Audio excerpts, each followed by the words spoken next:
बेटा तूने देखकर मुझे इग्नोर किया तो तेरा सर्वनाश हो जाएगा, लेकिन तू मुझे सब्सक्राइब और लाइक शेयर कर देगा तो तुम्हारे घर खुशियों से भर देंगे। शाम होने वाली थी। आसमान में काले घने बादल ऐसे छा गए थे जैसे दिन में ही रात हो गई हो। ठंडी हवाएं चल रही थी और बिजली कड़क रही थी। माधव अपनी पुरानी लकड़ी की रेहड़ी को धकेलता हुआ चौराहे की तरफ जा रहा था। माधव बहुत गरीब था। उसके पास बस यही एक ठेला था जिससे वो पाव भाजी बेचकर अपना गुजारा करता था। उसके घर की छत कच्ची थी जो हर बारिश में टपकने लगती थी। हे भगवान, आज बस बारिश ना हो। अगर आज भाजी नहीं बिकी तो कल तक सब खराब हो जाएगा। घर में राशन भी खत्म हो चुका है। सुमित्रा इस उम्मीद में होगी कि आज कुछ पैसे लेकर आऊंगा तो घर का चूल्हा जलेगा। जैसे ही माधव ने चौराहे पर अपना ठेला लगाया वैसे ही मोटी मोटी बूंदें गिरने लगी। देखते ही देखते बहुत तेज बारिश शुरू हो गई। लोग अपनी अपनी दुकानों की शटर गिराकर घर जाने लगे। तभी माधव ने जल्दी से एक फटी हुई पन्नी निकाली और अपनी पाव भाजी को बचाने के लिए उसे ढक दिया। वो खुद तो भीग रहा था पर उसे चिंता अपनी भाजी की थी। तभी गांव का एक आदमी बिरजू जो माधव के ठेले के पास से जा रहा था, उसने माधव से कहा, अरे माधव, ये क्या कर रहे हो? ऐसी आफत वाली बारिश में कौन बाहर आएगा तुम्हारी पाव भाजी खाने? घर जा भाई, वरना बीमार हो जाएगा। बिरजू भाई, गरीब को बीमारी से ज्यादा भूख का डर लगता है। आज दिन भर से 1 रुपए की भी बोहनी नहीं हुई है। अगर खाली हाथ घर गया तो सुमित्रा को क्या मुंह दिखाऊंगा? बारिश और भी तेज हो गई। वो एक पेड़ के नीचे खड़ा होकर बस आसमान की तरफ देखने लगा। उसकी आंखों में आंसू थे और दिल में डर। रात के 8 बज गए थे। बारिश थोड़ी धीमी हुई थी लेकिन हर तरफ सन्नाटा था। माधव ने सोच लिया था कि आज का दिन उसके लिए खराब गया, अब घर लौट जाना चाहिए। वो अपना सामान समेट ही रहा था कि अचानक एक बड़ी सी कार कीचड़ उछालती हुई आई और सीधे माधव के ठेले के पास आकर रुक गई। उस कार से एक साहब बाहर उतारते हैं और कहते हैं, ओ भाई, क्या कुछ खाने को मिलेगा? हम लोग शहर जा रहे थे लेकिन आगे का रास्ता बंद है। बहुत जोर की भूख लगी है। जी साहब, भाजी तो तैयार है, बस पाव गरम करने की देर है। आप 5 मिनट रुकिए, मैं अभी देता हूँ। अरे भाई जल्दी करो, इस ठंड में कुछ गर्मा गर्म मिल जाए तो जान में जान आए। माधव के मुरझाए हुए चेहरे पर रौनक आ गई। उसने जल्दी से चूल्हा जलाया। मक्खन की खुशबू चारों तरफ फैल गई। उसने तवे पर भाजी को अच्छे से मैश किया और पाव को मक्खन लगाकर लाल होने तक सेका। गर्मा गर्म धुआं निकलती पाव भाजी देखकर उन मुसाफिरों की भूख और बढ़ गई। जिसके बाद माधव गर्मा गर्म पाव भाजी की प्लेट सजाकर साहब को देता है। लीजिए साहब, गर्मा गर्म पाव भाजी खाइए। जिसके बाद साहब जैसे ही पाव भाजी का एक निवाला खाते हैं तो माधव से कहते हैं, वाह भाई, क्या स्वाद है। हमने शहर के बड़े होटलों में खाया है पर ऐसी चटपटी भाजी कहीं नहीं मिली। तुमने तो कमाल कर दिया। सच में यार, इस बारिश में इसका स्वाद दोगुना हो गया है। भाई 2 प्लेट और लगाओ। माधव की मेहनत रंग लाई। उन लोगों ने भर पेट खाना खाया। जब पैसे देने की बात आई तो साहब ने खुश होकर माधव को 2000 का नोट थमा दिया। साहब, ये तो बहुत ज्यादा है, मेरे पास तो छुट्टी भी नहीं है। रख लो भाई, इस मुसीबत में तुमने हमें खाना खिलाया, ये उसके लिए छोटा सा इनाम है। खुश रहो। गाड़ी वहाँ से चली गई। तभी माधव ने उस नोट को अपने सिर से लगाया और भगवान का शुक्रिया किया। वो जल्दी जल्दी अपना ठेला लेकर घर की तरफ भागा। उसे लग रहा था जैसे आज वो दुनिया का सबसे अमीर आदमी है, पर उसे नहीं पता था कि गांव का ही एक लालची आदमी राजेश ये सब छिपकर देख रहा था और उसके मन में जलन पैदा हो रही थी। राजेश गांव में एक छोटी सी किराने की दुकान चलाता था, लेकिन उसका दिल बहुत छोटा था। जब उसने देखा कि कल रात माधव ने एक ही बार में 2000 रुपए कमा लिए तो उसके पेट में वो बात पच नहीं पाती। वो सोचने लगा कि अगर ये गरीब पाव भाजी वाला ऐसे ही पैसे कमाने लगा तो कल को ये मेरी बराबरी करने लगेगा। जिसके बाद उसने अपने चेले से कहा, देख रहा है कल्लू, कल तक जिसके पास नमक खरीदने के पैसे नहीं थे आज उसके ठाठ देख। ये शहर वाले भी पागल है, कहीं भी रुककर कुछ भी खा लेते हैं। हमें कुछ ऐसा करना होगा कि इसकी दुकान पर कोई कदम भी ना रखे। शाम को फिर से हल्की हल्की बूंदाबांदी शुरू हो गई। माधव अपनी भाजी तैयार कर रहा था। तभी राजेश अपने 2-3 साथियों के साथ वहाँ पहुँचा और जानबूझकर शोर मचाने लगा। अरे छी छी माधव, ये कैसी बदबू आ रही है तेरे ठेले से? इस भाजी में सब्जियां सड़ी हुई इस्तेमाल कर रहा है क्या? कल रात शहर वालों को तो ठग लिया और अब हमें बीमार करने का इरादा है क्या? नहीं राजेश भैया, ये आप कैसी बात कर रहे हैं? सुमित्रा ने सुबह ही मंडी से ताजी गोभी और मटर लाकर दिए हैं और अपने ठेले पर सफाई का पूरा ध्यान भी रखता हूँ। अरे चुप कर, सबको दिख रहा है कि तू बारिश के गंदे पानी में पाँव सेक रहा है। गांव वालों सुन लो, अगर माधव की पाव भाजी खाई तो पेट खराब होना पक्का है। कल रात जो लोग खाकर गए थे, सुना है उनकी तबीयत बिगड़ गई है। राजेश की बात सुनकर जो एक दो लोग आने वाले थे वो भी ठिठक गए। गांव में अफवाह आग की तरह फैलती है।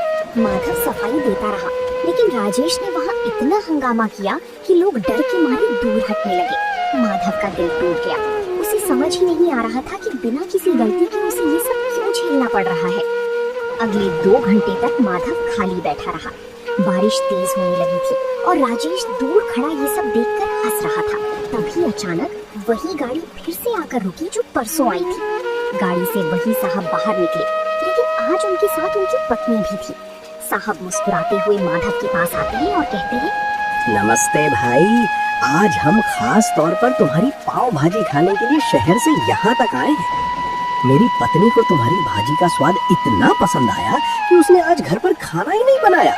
साहब, पर यहाँ तो लोग कह रहे हैं कि मेरी भाजी खाकर आपकी तबीयत खराब हो गई थी। अरे कौन फैला रहा है ये झूठ? हम तो कल से और ज्यादा तरोताजा महसूस कर रहे हैं।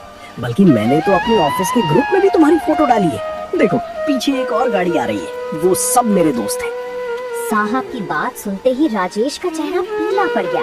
देखते ही देखते वहाँ 3-4 गाड़ियाँ और रुक गई। माधव ने फुर्ती से काम शुरू किया। ताजे मक्खन और मसालों की ऐसी महक उठी कि गांव के जो लोग राजेश की बातों में आ गए थे वो भी अपनी भूख नहीं रोक पाए। तभी गांव का एक बुजुर्ग माधव के ठेले पर आकर बोलता है, माधव बेटा, हमें माफ करना, हम इस राजेश की बातों में आ गए थे। हमें भी एक प्लेट पाव भाजी खिलाओ, इसकी खुशबू ने तो भूख जगा दी है। उस रात माधव की सारी भाजी बिक गई। राजेश शर्म के मारे वहाँ से खिसक गया। माधव ने आज सिर्फ पैसे ही नहीं कमाए थे, बल्कि राजेश की साजिश को भी नाकाम कर दिया था। माधव की दुकान अब गांव और शहर दोनों जगह मशहूर होने लगी थी। हर शाम उसके ठेले पर भीड़ जुटने लगी थी। सुमित्रा भी अब घर पर माधव की मदद करती और दोनों मिलकर और भी स्वादिष्ट मसाले तैयार करने लगे। लेकिन माधव का सपना अब बड़ा हो गया था और एक रात जब माधव घर लौटा तो उसने देखा कि सुमित्रा छत से टपकते पानी को रोकने के लिए बर्तन रख रही है। पूरी रात दोनों सो नहीं पाए क्योंकि बिस्तर भीग चुका था। और तभी उस रात माधव ने एक बड़ा फैसला लिया। सुमित्रा, अब बहुत हो गया। कब तक हम इस टपकती छत के नीचे रात गुजारेंगे? भगवान की दया से अब हमारे पास कुछ पैसे जमा हो गए हैं। मैं सोच रहा हूँ कि अब ठेला छोड़कर एक छोटी सी दुकान किराए पर ले लो। दुकान? पर उसके लिए तो बहुत पैसे लगेंगे और गांव के चौराहे पर दुकान मिलना भी तो मुश्किल है। कोशिश करने में क्या हर्ज है? अगर एक बार पक्की दुकान हो गई तो बारिश में भी धंधा बंद नहीं होगा और लोग आराम से बैठकर खा सकेंगे। मैं कल ही सरपंच जी से बात करूंगा। अगले दिन माधव सरपंच जी के पास गया। सरपंच जी ने माधव की मेहनत देखी थी, इसलिए उन्होंने उसे चौराहे के पास एक पुरानी दुकान किराए पर दिलाने में मदद की। माधव ने दिन रात एक करके उस दुकान की सफाई की और उसे एक छोटे से पाव भाजी ढाबे का रूप दे दिया। माधव के ढाबे का नाम रखा गया माधव पाव भाजी सेंटर। उद्घाटन के दिन माधव ने पूरे गांव को न्योता दिया। उसने सोचा था कि पुरानी बातें भूलकर वो राजेश को भी बुलाएगा ताकि गांव में भाईचारा बना रहे। जिसके बाद माधव राजेश की दुकान पर जाता है और कहता है, राजेश भाई, आज मेरी छोटी सी दुकान का उद्घाटन है, आप जरूर आना, मुझे बहुत खुशी होगी। बड़ा आया दुकान खोलने वाला। 2 दिन क्या शहर वाले रुक गए, तू तो अपने आप को राजा समझने लगा। जा, मैं नहीं आने वाला तेरी सड़ी हुई दुकान पर। माधव उदास मन से वापस आ गया। शाम को ढाबे पर खूब रौनक थी। मुसाफिर, गांव के लोग और बच्चे सब बड़े चाव से पाव भाजी खा रहे थे। तभी अचानक कुछ ऐसा हुआ जिसकी किसी ने उम्मीद नहीं की थी। गांव के कुछ आवारा लड़के जिन्हें राजेश ने पैसे देकर भेजा था, ढाबे के अंदर आए और शोर मचाने लगे। और एक लड़का जानबूझकर प्लेट नीचे गिरा देता है और कहता है, अरे ये कैसी भाजी है? इसमें तो कंकड़ पत्थर है। तुम लोग हमें बीमार करना चाहते हो क्या? माधव सन रह गया। उसे पता था कि भाजी उसने खुद छानी है, उसमें कंकड़ हो ही नहीं सकते। लेकिन वो लड़के इस बात को लेकर दुकान का सामान बाहर फेंकने लगे। कारण दुकान का पूरा माहौल खराब हो गया। तभी भीड़ में से एक कड़क आवाज आई, रुको, ये क्या बदतमीजी है। सबने मुड़कर देखा तो वो गांव के नए हेड कांस्टेबल रघुवीर सिंह थे। वो सादे कपड़ों में अपनी पत्नी के साथ वहाँ पाव भाजी खाने आए थे। उन्हें देखकर राजेश के भेजे हुए लड़के घबरा गए, जिसके बाद रघुवीर सिंह उन लड़कों के पास जाकर कंकड़ यानी प्लेट उठाते हैं और कहते हैं, तुम कह रहे हो इसमें कंकड़ है? जरा मैं भी तो देखूं। हाँ, पर ये कंकड़ तो ऊपर से डाले गए लगते हैं, क्योंकि इस कंकड़ पर भाजी का मसाला भी नहीं लगा है। सच सच बताओ, तुम्हें यहाँ हंगामा करने के लिए किसने भेजा है? वो साहब, हमें तो राजेश भैया ने बोला था कि माधव की दुकान जमने नहीं देनी है। उन्होंने हमें पैसे दिए थे। ये सुनते ही वहाँ खड़े गांव वालों में कानाफूसी शुरू हो गई। सबको समझ आ गया कि माधव बेकसूर है, जिसके बाद रघुवीर सिंह ने उन लड़कों को डांट कर भगा दिया और माधव से कहने लगे, माधव भाई, डरो मत, तुम्हारी ईमानदारी ही तुम्हारी सबसे बड़ी ताकत है। आज से यहाँ तुम्हें कोई परेशान नहीं करेगा। चलो, अब हमारे लिए 2 प्लेट बढ़िया सी पाव भाजी लगाओ, बहुत भूख लगी है। माधव की आंखों में आंसू आ गए। उसने हिम्मत जुटाई और फिर से काम शुरू किया। उस दिन के बाद गांव वालों का भरोसा माधव पर और भी ज्यादा बढ़ गया। माधव का काम अब दिन दुगुनी रात चौगुनी तरक्की कर रहा था। दूसरी तरफ राजेश की जलन कम होने का नाम नहीं ले रही थी। उसने सोचा कि अगर माधव पाव भाजी बेचकर अमीर हो सकता है तो मैं क्यों नहीं। उसने भी अपनी दुकान के बाहर पाव भाजी का बड़ा सा बोर्ड लगा दिया और तभी राजेश ने अपने चेले कल्लू से कहा, देख कल्लू, माधव ताजी सब्जियां और महंगा मक्खन डालता है, इसलिए उसे बचत कम होती है। हम क्या करेंगे, हम मंडी से सस्ती और थोड़ी बासी सब्जियां लाएंगे और मक्खन की जगह सस्ता डालडा घी इस्तेमाल करेंगे और स्वाद के लिए तेज मिर्च डाल देंगे, किसी को पता नहीं चलेगा। राजेश ने दुकान तो शुरू कर दी, लेकिन उसका इरादा सिर्फ पैसा कमाना था, सेवा करना नहीं।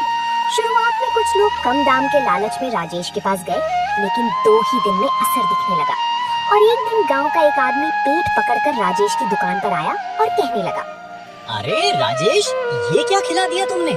कल रात तुम्हारी पाव भाजी खाई थी, तब से पूरे घर का पेट खराब हो गया है। डॉक्टर के यहाँ चक्कर लगाने पड़ रहे हैं। धीरे धीरे राजेश की पोल खुलने लगी। जो लोग सस्ते के चक्कर में राजेश के यहाँ पाव भाजी खाने गए थे, उनकी तबीयत खराब हो गई थी।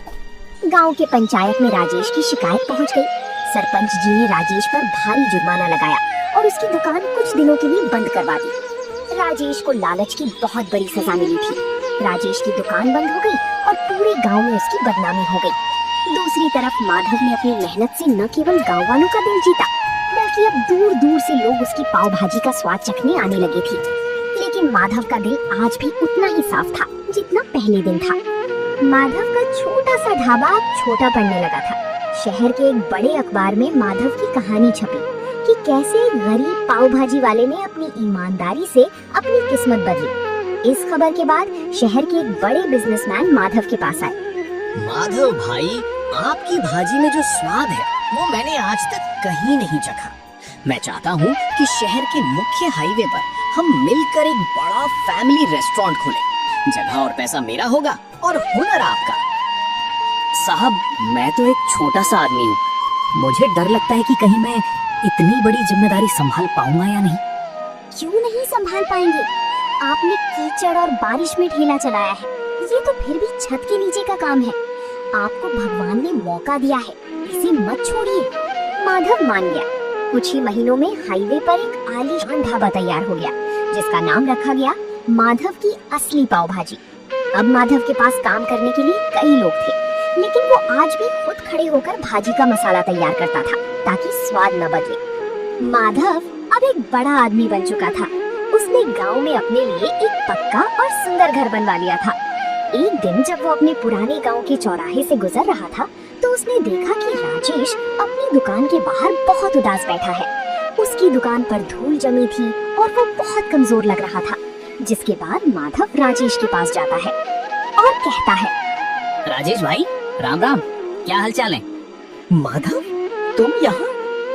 भाई, मुझे माफ कर दो, मैंने तुम्हारे साथ बहुत बुरा किया, तुम्हारी दुकान उजाड़ने की कोशिश की। आज देखो, कुदरत ने मुझे वहीं लाकर खड़ा कर दिया है।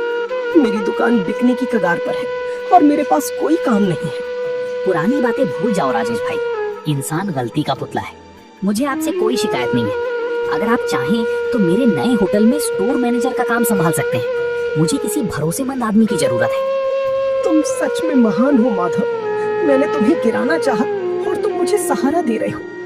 मैं वादा करता हूँ अब कभी लालच नहीं करूंगा और पूरी ईमानदारी से काम करूंगा। माधव ने राजेश को गले लगा लिया।